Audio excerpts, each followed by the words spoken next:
ఒక అమ్మాయిని ఘోరతి ఘోరంగా ఒక వ్యక్తి నరరూప రాక్షసుడిలా ఆ అమ్మాయిని చంపిన ఘటన సోషల్ మీడియాలో వైరల్ అవుతూ ఉంది.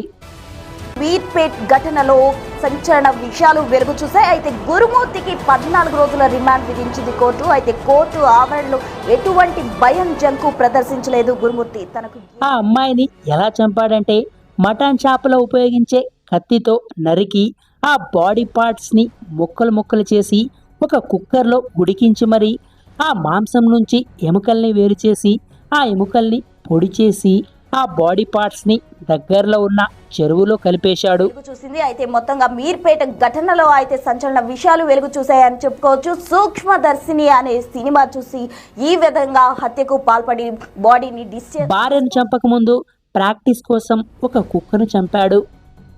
ఒక ఆర్మీ మ్యాన్ అయ్యుండి దేశ ప్రజల ప్రాణాల్ని కాపాడే వ్యక్తి అయ్యుండి ఇంత అఘాయిత్యానికి పాల్పడ్డాడంటే మీరు నమ్మగలరా?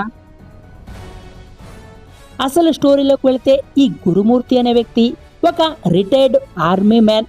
ప్రస్తుతానికి తను ఉన్న సిటీలోనే డిఆర్డిఓలో అవుట్సోర్సింగ్గా ఒక సెక్యూరిటీ గార్డ్గా పనిచేస్తున్నాడు.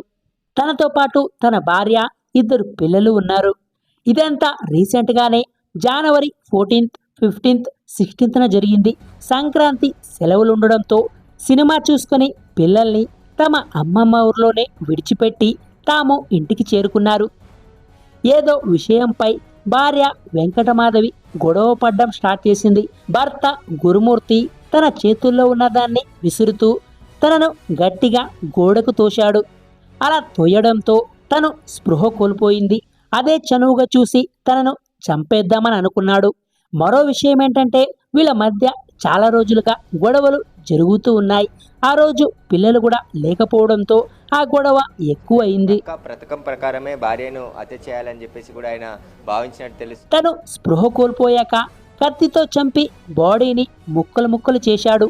ఇక్కడ భయంకరమైన విషయం ఏంటంటే ఆ డెడ్ బాడీని ఎలా డిస్పోజ్ చేయాలో అని యూట్యూబ్లో సెర్చ్ చేసినట్టు, అలాగే దృశ్యం మూవీని పదే పదే చూసినట్టు, మరీ ముఖ్యంగా రీసెంట్గా వచ్చిన ఈ సూక్ష్మదర్శిని అనే మలయాళం మూవీని చూసి ఇన్స్పైర్ అయ్యాడంట.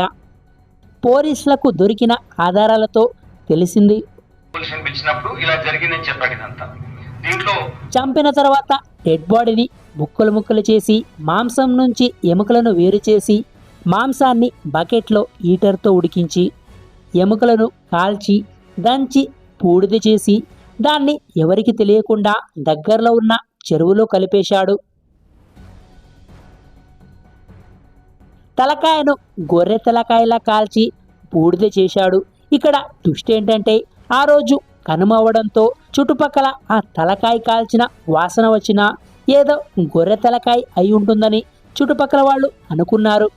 ఇక్కడ మరో ట్విస్ట్ ఏంటంటే చంపి ఆనవాళ్ళు లేకుండా చెరువులో కలిపి నెక్స్ట్ డే వెంకటమాధవి ఇంటికి కాల్ చేసి మీ కూతురు ఏమైనా ఇంటికి వచ్చిందా, నాతో గొడవ పడి వెళ్ళిపోయింది అని ఏ డౌట్ రారాదని బాధగా మాట్లాడాడు. అక్కడికి రాలేదని తెలుసుకున్న తల్లిదండ్రులు గురుమూర్తి ఇంటికి వచ్చారు. గురుమూర్తి వాళ్లతో కలిసి మరి వెళ్ళి పోలీస్ కంప్లైంట్ చేశారు.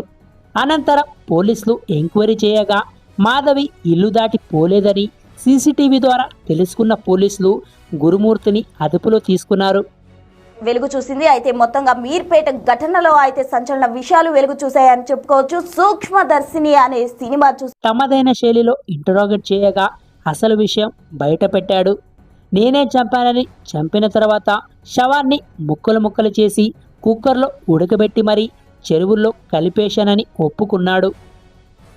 అతను చెప్పిన మాట నిజమేనని, కానీ దానికి తగ్గ ఆధారాలైతే దొరకలేదని పోలీసులు చెప్తున్నారు. We got sufficient evidence to prove this, and we got that ఇతడిపై ఆరా తీయగా అతడి సహోద్యోగులు ఆసక్తికర విషయాలు బయటపెట్టారు. నిందితుడు పనిచేసే డిఆర్డిఓలో పోలీసులు విచారించారు.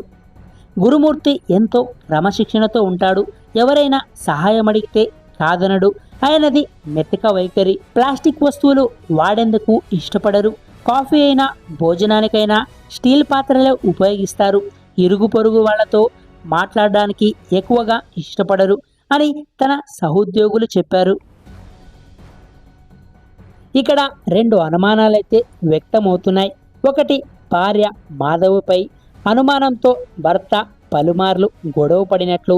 రెండోది, భర్త ఇంకొకరితో కునుకుతున్నాడని భార్య పలుమార్లు గొడవ పడినట్లు పబ్లిక్ డొమైన్లో వ్యక్తమవుతున్న అనుమానాలివి. ఏది ఏమైనా ఈ రెండు అనుమానాలు మాత్రం మనిషిని ఒక రాక్షసుడిలా ఆలోచించేలా చేస్తాయి. నిజమే, కానీ ఎంత ఏం జరిగినా ఎదుటి వ్యక్తి ప్రాణం తీసే హక్కు ఎవరికీ లేదు. అసలు విషయం ఏంటంటే వీళ్ళిద్దరిది ఒకే ఊరు అవడంతో తరచుగా ఊరికి వెళ్ళొచ్చేవారు. అప్పుడే ఆ ఊర్లో ఈ గురుమూర్తికి ఒక అమ్మాయితో చనువు పెంచుకున్నాడు. అది కలయిక దాకా వెళ్ళడంతో నలుగురికి తెలియకుండానే వాళ్ళ బంధువులే కొట్టి సర్ది చెప్పారట. ఇదే విషయంపైనే వెంకటమాధవి తరచుగా గొడవ పడుతూ ఉండేవారట. ఆ రోజు తన మొబైల్లో ఆ అమ్మాయితో మళ్ళీ మాట్లాడుతున్నట్టు తనకు అనుమానం వచ్చి తనతో గొడవ పెట్టుకుంది. ఈ గొడవలో వెంకటమాధవి మాత్రం బలైపోయింది. అనుమానం అనేది ఒక రోగం లెక్క, ఒకసారి వస్తే అది మళ్ళీ పోదు. ఆ మచ్చ అలాగే ఉంటుంది. సో ఎప్పుడు నమ్మకాన్ని కోల్పోరాదు. పోలీసులు కిచెన్ నుంచి అలాగే జిల్లెలగూడ లేక్ నుంచి ఆధారాలైతే రికవర్ చేశారు. ఇన్వెస్టిగేషన్ అయితే ఇంకా ఇన్ ప్రోగ్రెస్లోనే ఉంది. ఈ మర్డర్ గురుమూర్తి చేశాడని తెలిస్తే తగిన శిక్ష అయితే విధిస్తారు.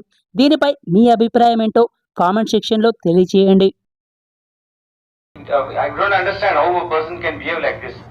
It's the ultimate stature of, barbaric nature, inhuman way of doing things. Utterly, it is the rarest of rare ways of doing and killing a person this way without ఏమాత్రం పశ్చాత్తాపం లేని విధంగా ఆ ఇంట్లో చంపిన తర్వాత పోలీసుల విచారణలో గురుమూర్తి హత్య చేసినట్లు ఒప్పుకున్నారు. తర్వాత హత్య చేసిన ప్లేస్ లోనే తన పిల్లలను తీసుకొచ్చి వాళ్ళకి అల్పాహారం తినిపించి ఆన్లైన్ ఆర్డర్ చేసి కూడా ఫుడ్ తెప్పించి అక్కడే పిల్లల్ని ఉంచారు. అసలు గురుమూర్తి ఎందుకు పిల్లల్ని అక్కడికి తిరిగి తీసుకొచ్చాడు, 2 రోజుల పాటు తనతో ఎందుకు ఉంచుకున్నాడు అనేది కూడా తేలాల్సి ఉంది. మొత్తంగా ఈ కేసుకు సంబంధించి 14 రోజుల రిమాండ్ లో కూడా సంచలన విషయాలు కూడా వెలుగు చూసే అవకాశం కనిపిస్తుంది. దీని తర్వాత కోర్టు డెసిషన్ ఏ విధంగా ఉంటుంది?